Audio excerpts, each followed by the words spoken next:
Shalom jemaat Tuhan dimanapun kita berada. Selamat hari Minggu untuk kita semua. Firman Tuhan kita pada hari ini diambil dari kitab Roma 5 ayat yang ke-1 sampai dengan yang ke-5. Roma 5 ayat yang pertama sampai dengan yang ke-5 dengan judul perikop hasil pembenaran. Begini firman Tuhan. Sebab itu kita yang dibenarkan karena iman, kita hidup dalam damai sejahtera dengan Allah oleh karena Tuhan kita Yesus Kristus. Oleh Dia kita juga beroleh oleh jalan masuk oleh iman kepada kasih karunia ini. Di dalam kasih karunia ini kita berdiri dan kita bermegah dalam pengharapan akan menerima kemuliaan Allah. Dan bukan hanya itu saja, kita malah bermegah juga dalam kesengsaraan kita, karena kita tahu bahwa kesengsaraan itu menimbulkan ketekunan. Dan ketekunan menimbulkan tahan uji. Dan tahan uji menimbulkan pengharapan. Dan pengharapan tidak mengecewakan. Karena kasih Allah telah dicurahkan di dalam hati kita oleh Roh Kudus yang telah dikaruniakan kepada kita. Sejauh ini pembacaan firman Tuhan. Shalom Bapak Ibu Saudara yang terkasih di dalam nama Tuhan kita Yesus Kristus. Pada hari ini kita akan berbicara tentang dari salah satu kitab yang dituliskan oleh Paulus, yaitu kitab Roma. Yang menjadi tema pada hari Minggu ini adalah hiduplah menjadi perdamaian. Sekali lagi, hiduplah dalam perdamaian. Hiduplah dalam perdamaian. Jadi Bapak Ibu Saudara yang terkasih di dalam nama Tuhan kita Yesus Kristus. Kali ini kita akan berbicara bagaimana tentang dari Roma 5 ayat 1 sampai 5 ini. Jadi Roma itu ada kotanya di Italia. Jadi Roma ini adalah salah satu tulisan Paulus yang sangat-sangat terpanjang dia tulis. Tujuannya adalah bagaimana Paulus menuliskan kitab ini untuk memperkenalkan memperkenalkan dirinya sebagai seorang rasul kepada jemaat yang belum pernah ia kunjungi. Jadi Roma ini Bapak Ibu Saudara kasih, dari semua kitab yang sudah ditulis oleh Paulus, Roma ini salah satu adalah tempat di mana Paulus belum pernah kunjungi. Nah, jadi kenapa? Jadi ada tujuan maksud sendiri kenapa Paulus belum sampai ke kota ini, oleh karena dia ingin menyelesaikan misinya dulu, yaitu di Spanyol. Jadi dia menyelesaikan misi. Tetapi ketika dia melakukan misi ini, dia ingin supaya jemaat kota Roma, khususnya jemaat yang belum pernah ia kunjungi ini, dia melihat bahwasannya banyak sekali pertengkaran jemaat yang dilakukan Roma ini. Perselisihan, salah paham, tidak ada perdamaian. Makanya dalam kitab Roma ini dituliskan supaya Paulus sebagai selaku dia seorang rasul yang diutus oleh Tuhan, dia mau hiduplah damai orang-orang Roma. Karena kenapa mereka bisa berselisih? Kenapa mereka bisa bertengkar? Oleh karena di jemaat Roma itu sendiri dibagi dua wilayah, yaitu ada jemaat yang diisi dengan non-Yahudi dan ada satu jemaat yang Yahudi. Makanya Paulus tahu betul bagaimana bukan kengerian, tetapi ketegangan yang dirasakan oleh para jemaat-jemaat yang khususnya non-Yahudi dan Yahudi ini. Mereka melakukan pertengkaran.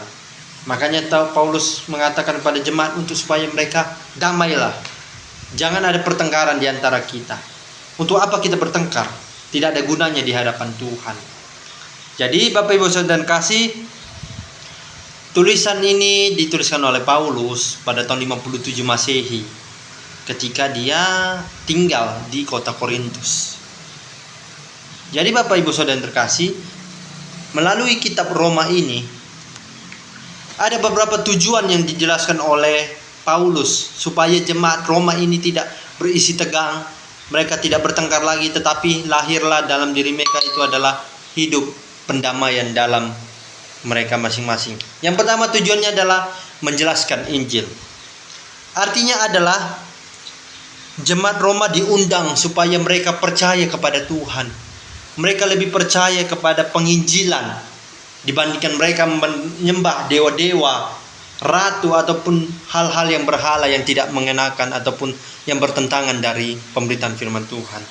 Karena Paulus ingin supaya jemaat Roma, khususnya bagi yang non-Yahudi dan Yahudi ini, haruslah mereka percaya bahwa keselamatan itu datangnya hanya daripada Tuhan. Lalu yang kedua adalah tentang bagaimana tulisan ini ditulis untuk merekonsiliasi. Artinya adalah memang setiap umat manusia pasti berdosa. Tetapi khususnya di balik pertentangan antara jemaat Yahudi dan jemaat non yang Yahudi yang ada di kota Roma ini, Paulus mau menekankan bahwa hilangkanlah itu. Hiduplah damai. Memang kita hidup dalam pendosa. Kita adalah pendosa di hadapan Tuhan. Kita itu tidak suci.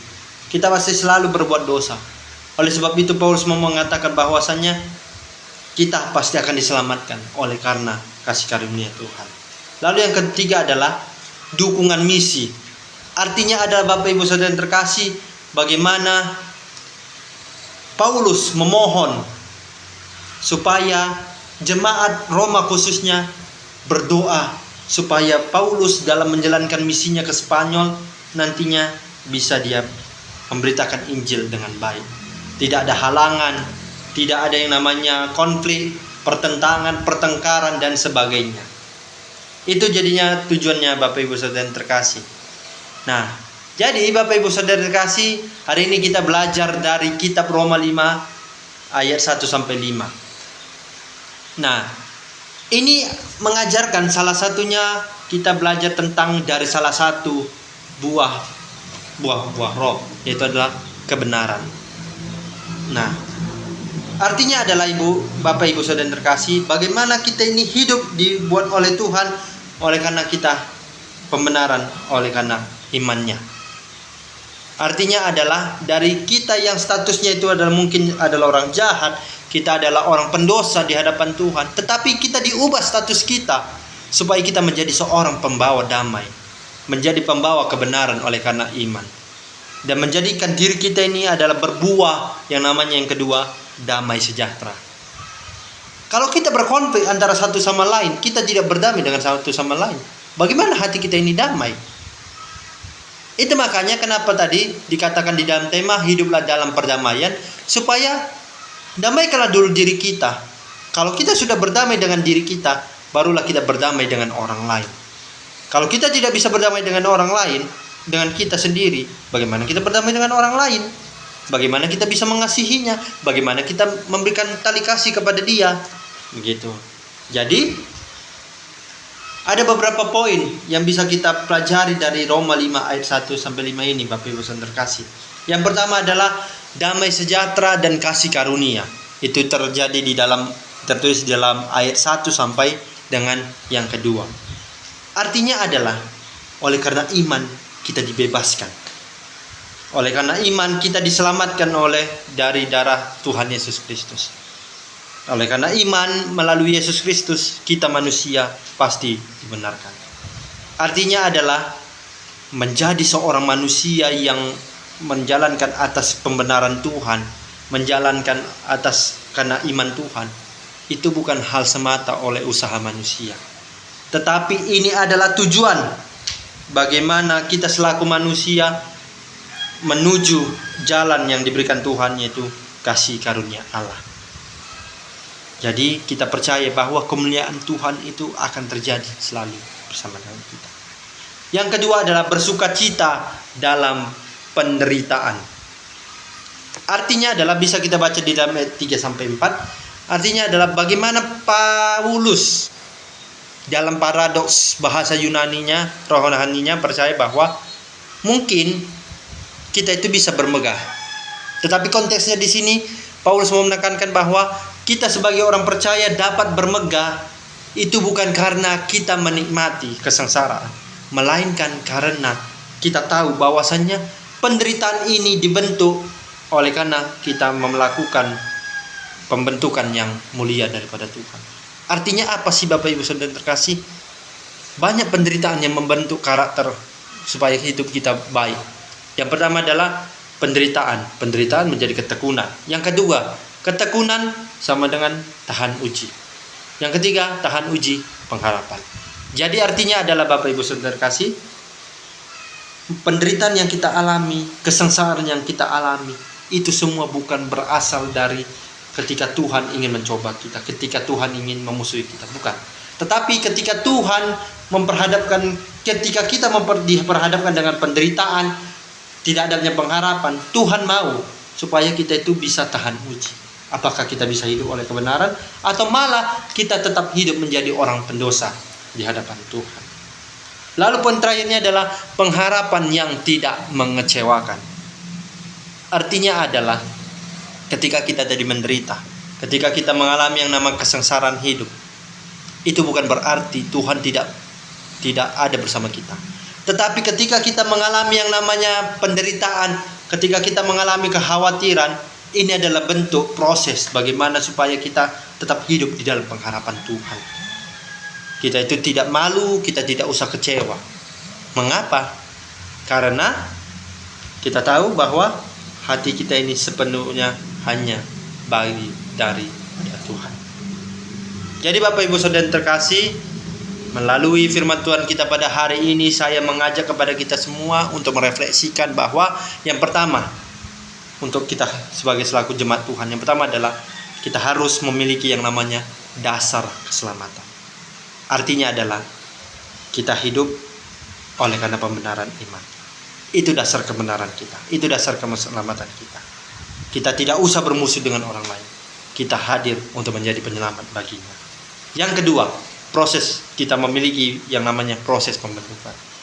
Artinya adalah ketika kita mengalami penderitaan, kita dibentuk untuk kita supaya siap melalui itu semua dengan ketekunan. Ketika kita sudah menghasilkan ketekunan, kita bisa melahirkan yang namanya karakter tahan uji. Dan lalu dari karakter yang tahan uji tadi, kita bisa menghasilkan pengharapan. Poin yang kedua. Poin yang ketiga, pengharapan yang pasti.